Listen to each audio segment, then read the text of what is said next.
mën nga abonné ci Khidma TV da ngay bës abonné après nga bës cloche de notification bi ngir xibaar bi mën a dugal nga mën si jot ci nu mu gën a gaawee Khidma TV, la chaîne d'actualité auto. yaa xayra dayfin ata bil bishri wal madadi ahlan wa sahlan wa tarxiban bila adadi suñ ko déggee seen xel yëpp dina dem ci weeru koor weeru sell barkeel te tedd ñu koy dundal bu baax a baax nag ci dëkk bu sell bi di Touba rawatina fii ci grande mosquée bi muy jumaay Touba ju mag ji at mu jot ngeen ci ànd ak daayira Muxaddamatul Xidma ñu ciy amal liggéey yu am solo ci ponk yu wuute mbokk yi ñu fas yéene ànd ak yéen ci kooru 1445 ginnaaw gàddaay yonent bi sallallahu alayhi wa sallam di atum 2024 ci programme yu am solo yoo xam ne daayira Muxaddamatul Xidma moom la leen fas yéene indil ci biir weeru koor gi ñu koy dooree ci séentu weer wi ci ñaar fan ak juróom-ñeent ci baraxlu su weeru feeñee ñu ànd ak yéen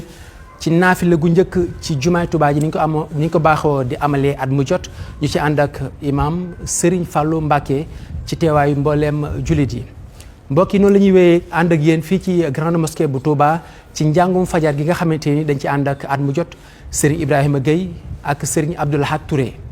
mu nekk loo xam ne it fajar gu nekk incha allah dañ ko am fii ci grande mosquée bu Touba ci diiru weeru koor gi noonu lañ ko wéyalee ginnaaw tàkkusaan gu ne buñ jullee ba noppi ci conférence yu mag yi nga xam ne dañ koy amal fii ci jumaay Touba ju mag ji ci conférence yoo xam ne dañ koy ànd ak boroomi xam-xam yu kawe ci ay thèmes yu wuute yoo xamante ni day ñeel nekkinu askan wi waaye day ñeel li nga xam ne moom moo di diine ji loolee incha allahu rabbi ginnaaw tàkkusaan gu nekk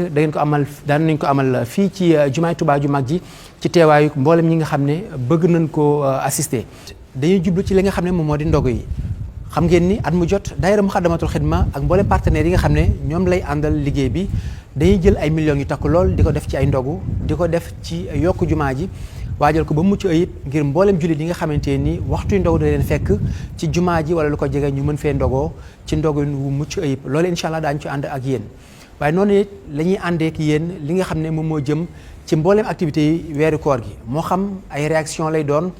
mbokk taalibe yi nga xam ne dañ fiy ñëw ànd ak waa jumaa ji muy daayira Muxaddamatul Xidma li nga xam ne moo jëm ci weeru koor gi ni ñu koy dundalee ñoom ñëpp incha allah daañu taataan seeni kàddu ñu fas yéene ko baaxee waaye noonu la ñuy ànd ak yéen ci xibaar yoo xam ne dañ leen koy baaxee muy xibaar yoo xam ne day bàyyeekoo ci dëkk bu sell bi di Touba ci mbooleem bërëb yi nga xam ne dañ fiy dundal weeru koor gi moo xam résidence Cheikhul Khadim la fi nga xam ne fi la Cheikh Mouhamadul Mountakha Mbacké xalif général des Mourides di nekk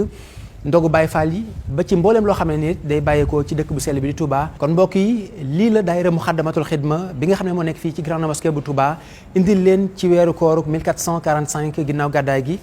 di atum 2024 incha allah ñu fas yéene ko diffuser ci mboolem plateforme yi nga xamante ni moom la daayira Muxaddamatul Xidma yore muy MKTV